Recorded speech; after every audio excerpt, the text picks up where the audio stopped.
याद रखना। इसलिए प्रभु कहता है व्यभिचार से बचो। आज जवान बेटे बेटियों के पास मोबाइल आ गया, उनको लगता है मेरे पास पूरी दुनिया आ गई।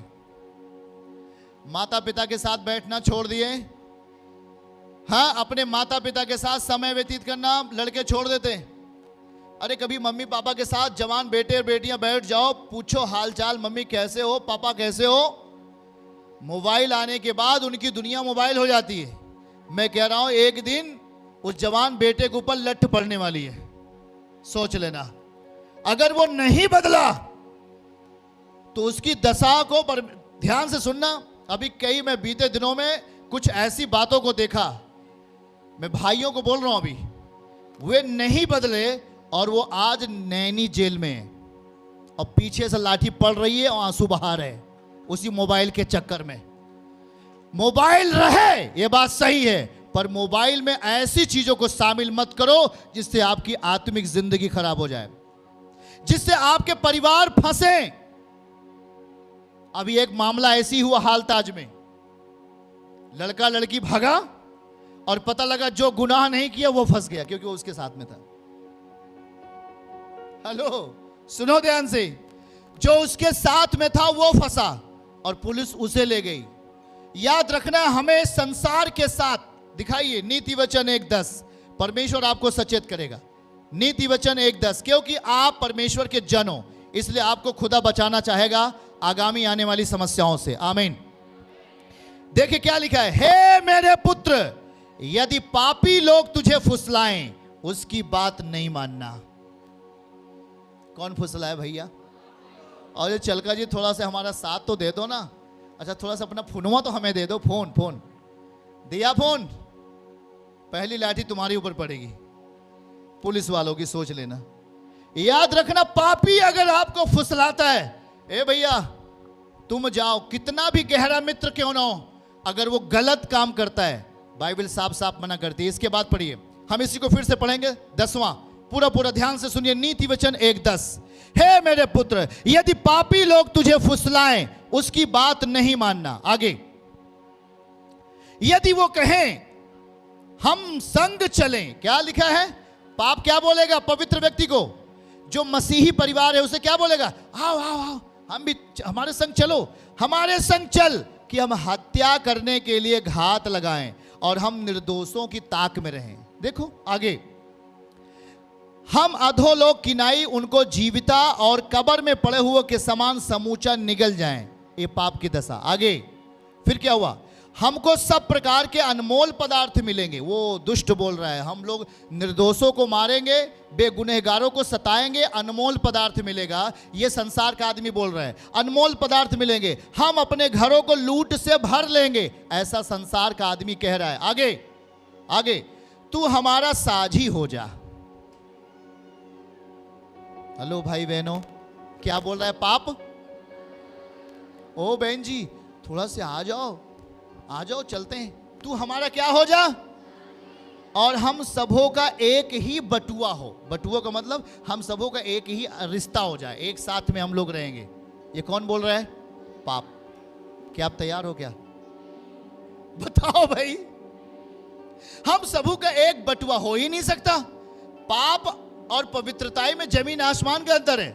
अगर वो हमारा कितना भी परम मित्र क्यों न रहा हो, पर यदि आज वो पाप की दशा में है तो हमारा मित्र नहीं। सुन लेना कान खोल के भाई, बाकी आपकी इच्छा। यीशु मसीह समझा रहे आने वाले वक्त के बारे में, आने वाले टाइम के बारे में आपको समझा रहा है। आओ हम साझी हो जाए। क्या लिखा है? तू हमारा साझी हो जा। आजा, पाप बोल रहे तू हमारा साझी हो जा, हम सबों का एक ही बटुआ हो। कभी नहीं हो सकता, बोलो कभी नहीं हो सकता भाई। पाप हमारा साझी कभी नहीं हो सकता। क्या पाप को साझी बनाना है क्या? तो सब जन बोलो भाई, हमारा पाप साझी नहीं हो सकता। सोच लेना, आपका देवरानी हो या जेठानी, अगर कहीं भी वो पाप में, मैं उसके साथ नहीं जाऊंगा। वो हमसे चाहे बोले, बात करे या ना करे, पर हे देवरानी जेठानी तू अपना रहा भैया, मैं तो यीशु मसीह के साथ हूं, मैं तेरा साथ नहीं दे सकता। हालेलुया।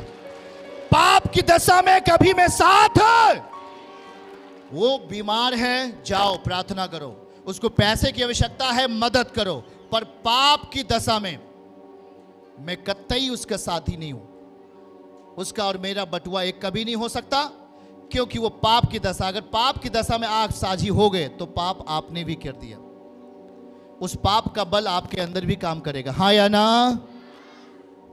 सही है कि नहीं बताइए? ये प्रभु समझा रहे भाई। इसलिए प्रियजनों, आज हमारी जिंदगी यीशु मसीह के लहू से केवल सिक्योर है, बस सुरक्षित है। अगर हमारे पास यहोवा का भय है तो हमारी जिंदगी सुरक्षित है। परमेश्वर का भय है। कोई लड़का लड़की एकांत में जाकर के कुछ भी कर रहे हो, अगर उनके अंदर खुदा का भय नहीं है तो पाप करेंगे। उनको लगता है कि मुझे कोई नहीं देख रहा है, पर उन्हें तो परमेश्वर देख रहा है। हाँ या ना? वो सोचते हैं कि हमें कोई नहीं देख रहा है, पर उन्हें परमेश्वर देख रहा है, उन्हें प्रभु देख रहा है भाई। और उनकी जिंदगी में जल्द ही वो परिणाम आ जाते हैं। वो अपनी जिंदगी में जल्द ही अपनी तबाही को देखते हैं, नाश होने की दशा को देखते हैं, उस परिवार को इंसल्ट होते हुए देखते हैं। इसलिए हमें याद रखना होगा प्रियजनों, हाथ उठा के बोलो, आज से मैं पवित्रताई का साझी बनूंगा, उसके वचन का साझी बनूंगा, प्रार्थना का साझी बनूंगा, पवित्रताई के साथ जीऊंगा, उपवास के साथ जीऊंगा, परमेश्वर के साथ समय व्यतीत करूंगा। वो हमें पवित्र करेगा, वो हमें सुरक्षित करेगा, वो हमें आशीषित करेगा। जितने पवित्र जीवन जीने वाले भाई बहन यहां बैठे हैं, जितने भाई बहन परमेश्वर के भय में बैठे हैं, मैं कह रहा हूं कोई भी बेटा बेटी उस परिवार में गलत काम करके सफल नहीं हो सकता। वो एक्सपोज हो गए यीशु मसीह के नाम में, वो खुले गए यीशु मसीह के नाम में। आप अपने बेटे बेटियों को संभालने के लिए मौका जरूर परमेश्वर देगा। याद रखो, वो गलत काम करके सफल नहीं होंगे। परमेश्वर, मैं आज दुआ कर रहा हूं, जितने यहां बैठे उनके बेटे बेटियां गलत काम करने के पहले उनके माता पिता को वो चीज मालूम हो जाएगा, ताकि उनके बेटे बेटियां सही हो जाएं। यीशु मसीह के नाम में आमीन बोलो, आमीन बोलो। क्या आप अपने बेटे बेटियों को प्रार्थना के लिए बैठाएंगे? क्या उन्हें चर्च में लेके आएंगे? क्या? याद रखना, ये आपको अनिवार्य है। एक बार बेटी को लेके आओ, एक बार बेटे को लेके आओ, लेके जरूर आओ। मैं कह रहा हूं, आपका परिवार सबसे बेहतर परिवार हो गया यीशु मसीह के नाम में, सबसे आशीर्वादित परिवार हो गया यीशु मसीह के नाम में, क्योंकि प्रभु आपके बेटे को अच्छा करने की शक्ति रखता है। आमीन। आपके बेटी को अच्छा मन देने की शक्ति रखता है। आमीन। बहुत सारे भाई बहन पाप में थे, पर आज वो पवित्रताई में जी रहे हैं। कारण क्या है? क्योंकि वो यीशु मसीह के पास आने लगे। प्रभु ने उनके जीवन को पवित्रताई की दशा बना दिया। वैसे आपके घरों को भी वो समृद्धिवान करेगा, आपके बेटे बेटियों को पवित्रताई का जीवन देगा। आमीन। कितने लोग पवित्रताई में जिएंगे? पवित्रताई का मतलब गलत रिश्ता, रॉन्ग रिलेशनशिप नहीं बनाना। कोई भी, चाहे वो शादीशुदा हो, भाई बहन हो, या शादीशुदा ना हो, कोई भी गलत रिलेशनशिप किसी भी तरीके से नहीं करना। हाथ उठा के बोलना है, क्या आप नहीं करेंगे कि नहीं? प्रभु के सामने बोलो, नहीं करेंगे, हम बचेंगे, हम अपने आप को पवित्र रखेंगे। बोल के देखो, और नीचे याद करो, नीचे याद करो। कितने लोग मोबाइल का सही इस्तेमाल करेंगे? अब हाथ उठाएंगे, और जो गलत इस्तेमाल करेगा वो परिणाम भोगेगा। मैं ये भी बोल रहा हूं, आप सही बोलो। आज से आपकी मोबाइल सही इस्तेमाल होनी चाहिए। हाथ उठाओ। कितने लोग? बहुत कम लोग। आप नहीं उठाओगे, आप जानो।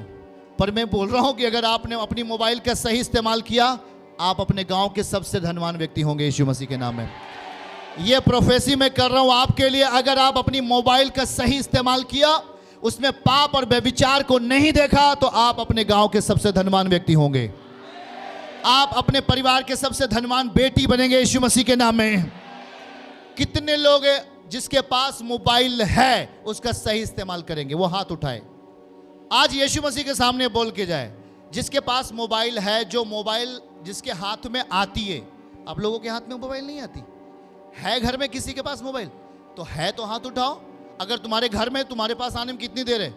अगर जिसके घर में है वो सब लोग हाथ उठा सकते हैं। ऐसा नहीं कि हमारे पास मोबाइल नहीं है, हमारे पापा के पास। अरे पापा के पास है तो बेटी के पास आने में देर थोड़ी है, बेटा के पास आने में देर थोड़ी है।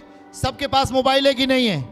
बोलो हे प्रभु, हाथ उठाओ सब जन सब जन सब जन सब जन, बोलो हे प्रभु, आज मैं तेरे सामने ये निश्चय करता हूं, हे प्रभु तू जिंदा परमेश्वर है, तू न्याय करने वाला है। आज से मैं अपनी मोबाइल का इस्तेमाल, यदि मेरे हाथ में मोबाइल आती है तो मैं उसका इस्तेमाल तेरे काम के लिए करूंगा, केवल तेरे काम के लिए, अच्छी बातों के लिए, सच्ची बातों के लिए, पवित्रताई की बातों के लिए मैं मोबाइल इस्तेमाल करूंगा। मैं गलत इस्तेमाल नहीं करूंगा। हाँ, उसमें गलत चीजें नहीं देखूंगा, पाप की चीजें नहीं देखूंगा, पवित्रताई की दशा में रहूंगा। उस मोबाइल का सही इस्तेमाल करूंगा, यीशु के नाम में, आमीन। जोरदार ताली बजाओ।